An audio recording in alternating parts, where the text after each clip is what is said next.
আসসালামু আলাইকুম আমার প্রিয় পরিবার, সবাই কেমন আছেন? আশা করছি সবাই খুব ভালো আছেন এবং সুস্থ আছেন। আমরাও আল্লাহর রহমতে ভালো আছি এবং সুস্থ আছি। তাই আজ আবার চলে আসলাম আপনাদের মাঝে একটি নতুন রেসিপি নিয়ে। একেবারে নতুন রেসিপি। আজকে বানাবো বিফ তেহারি। তো চলুন দেখা যাক আমি তেহারিটা কিভাবে বানাই। প্রথমে আমি 500 গ্রাম মতো মাংস এখানে নিয়ে নিয়েছি, দেখতেই পাচ্ছেন। হাড়ওয়ালা চর্বিওয়ালা মাংস নিতে হবে অবশ্যই তেহারির জন্য। তারপরে আমি দিয়ে দিলাম 2 চামচ আদা রসুনের পেস্ট, 1 চামচ গোলমরিচের গুঁড়ো, 1 চামচ লবণ, আর দিয়ে দিচ্ছি হোমমেড গরম মশলা। এটা আমি বাড়িতে বানিয়েছি। 2 চামচ দিয়ে দিলাম এই মশলাটাও। তারপরে দিয়ে দিচ্ছি 1 চামচ জিরার গুঁড়ো। তারপরে দিয়ে দিচ্ছি 1 চামচ লঙ্কা গুঁড়ো। তারপরে এই সব উপকরণগুলো একসঙ্গে খুব ভালোভাবে মেখে নিতে হবে। আপনারা চাইলে এর মধ্যে টক দই দিতে পারেন। আমার হাতের কাছে টক দইটা ছিল না, তাই আমি দিইনি। আপনারা কিন্তু অবশ্যই টক দইটা ব্যবহার করবেন এর মধ্যে। তারপরে আমি দেখুন মাংসটা ভালোভাবে ম্যারিনেট করে ঢেকে রেখে দিলাম 20 মিনিটের জন্য। তারপরে এখানে আলুগুলো দেখুন এভাবে আমি কেটে নিয়েছি। আপনারা এইভাবে আলুগুলো কেটে নেবেন। আপনারা চাইলে আলু নাও দিতে পারেন। আমাদের আলুটা খেতে সবাই পছন্দ করে, তার জন্য আমি আলুটা অ্যাড করেছি। তারপরে দেখুন এখানে আমি বাড়িতে যে চাল খাওয়া হয় মিনিকেট চাল, সেই চালটা আমি এখানে ভিজিয়ে রেখে দিয়েছি 1 ঘন্টা আগে থেকেই। তারপরে কড়াইয়ে তেল গরম করে আলুগুলো ভেজে নেব। আলুর মধ্যে আমি কোনো মশলা ব্যবহার করব না, শুধুমাত্র লবণ দিয়ে আলুগুলো ভেজে নেব।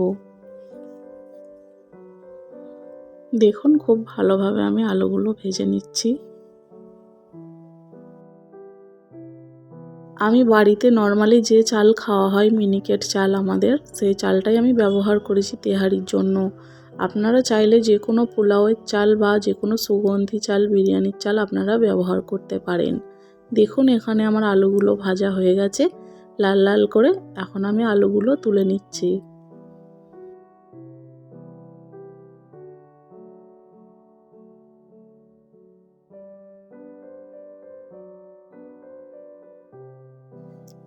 আলুগুলো তুলে নিয়েছি। তারপরেই দেখুন আমি চুলার মধ্যে একটা বড় সাইজের হাঁড়ি বসিয়ে দিয়েছি। এটার মধ্যে আমি তেহারিটা বানাবো। তার জন্য প্রথমেই আমি দিয়ে দেব হচ্ছে সরিষার তেল।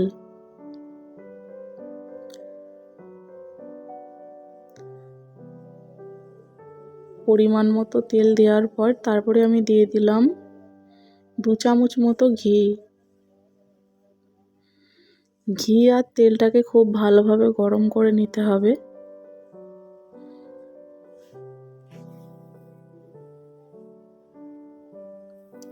তেলটা গরম হওয়ার পরই আমি দিয়ে দিলাম শাহি জিরা ফোড়নের জন্য।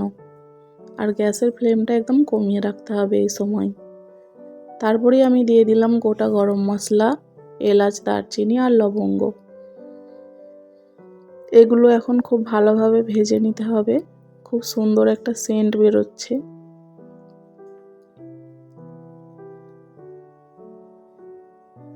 এগুলো ভাজার পর তারপরে আমি দিয়ে দিলাম হচ্ছে আগে থেকে কেটে রাখা পেঁয়াজগুলো।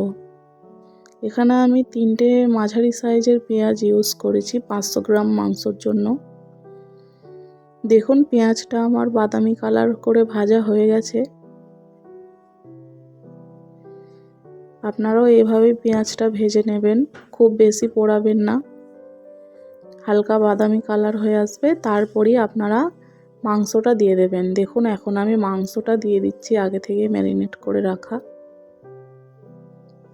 এখন এই মাংসটাকে খুব ভালোভাবে কষিয়ে নিতে হবে।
মাংসটা বেশ কিছুক্ষণ কষানোর পর তারপরে আমি দিয়ে দিচ্ছি হালকা গরম পানি।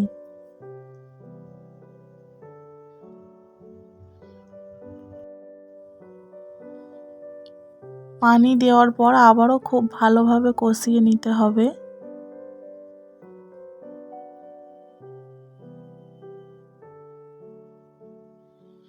তারপরেই আমি 5 মিনিটের জন্য এটা ঢেকে দেব।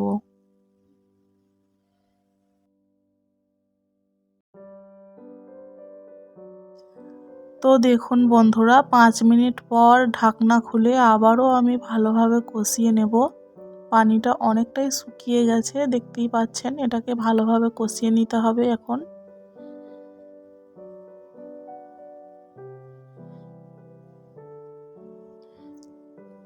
তারপরে আমি দিয়ে দেব আগের থেকে ভিজিয়ে রাখা চালটা।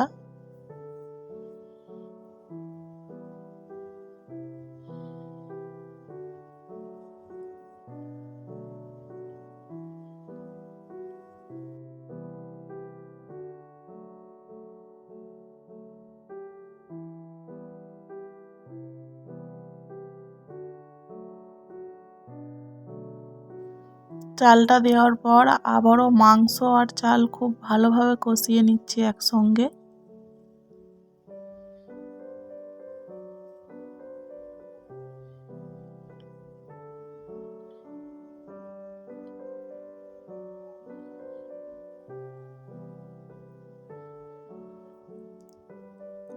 দেখুন আমার খুব ভালোভাবে চালটা কষিয়ে নিয়েছি মাংসর সাথে। তারপরে আমি এখানে গরম পানি দিয়ে দিচ্ছি। আমি এখানে 3 গ্লাস চালের জন্য 6 গ্লাস পানি দিয়েছি। আপনারাও চালের পরিমাণ হিসেবে পানিটা দিবেন। এখন আমি এটাকে খুব ভালোভাবে নেড়েচেড়ে মিশিয়ে নিচ্ছি। তারপরেই আমি আবারও 5 মিনিটের জন্য ঢেকে দেব। দেখুন 5 মিনিটের জন্য আমি ঢেকে দিলাম। ফিরে আসছি 5 মিনিট পর। প্রায় 5 থেকে 6 মিনিট পর ঢাকনা খুলে দেখুন চালটা আমার ফুটে উঠেছে। তারপরেই আমি এখানে দিয়ে দেবো 7 থেকে 8টা কাঁচা লঙ্কা মাঝখান দিয়ে চিড়ে নিয়েছি। দিয়ে আবারও নেড়েচেড়ে মিশিয়ে নেব খুব ভালোভাবে।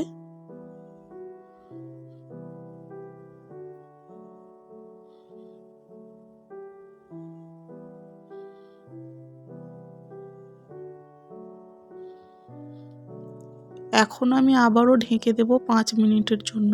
5 মিনিট পর আবার দেখাচ্ছি আপনাদের, চলুন। দেখুন 5 মিনিট পর ঢাকনা খুলে আমি অল্প চিনি দিয়ে দিচ্ছি। চিনিটা কিন্তু দিতেই হবে। অল্প পরিমাণে চিনিটা দিলে তবেই এর টেস্টটা ভালো আসবে। তারপর আমি দিয়ে দিচ্ছি 2 চামচ মতো কেওড়া ওয়াটার। কেওড়া ওয়াটারটা কিন্তু দিতেই হবে, এটার জন্য খুব সুন্দর একটা সেন্ট আসবে তেহারি থেকে।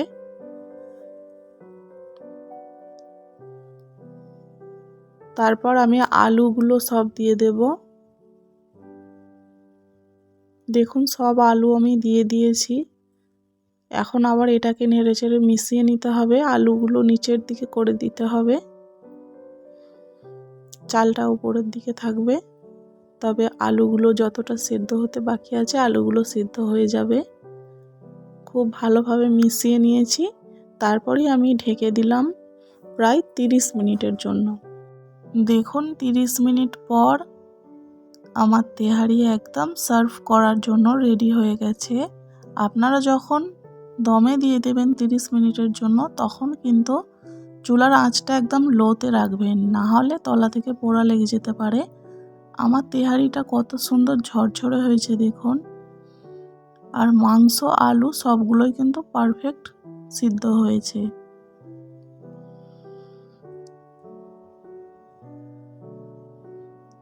চলুন আপনাদের সার্ভ করে দেখাই।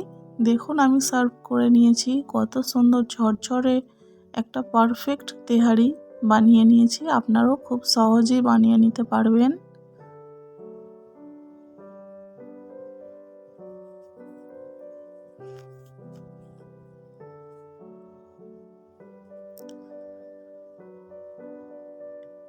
এখন আমি আপনাদের তেহারির আলুটা একটু ভেঙে দেখাবো। দেখুন কতটা নরম হয়েছে আলুটা।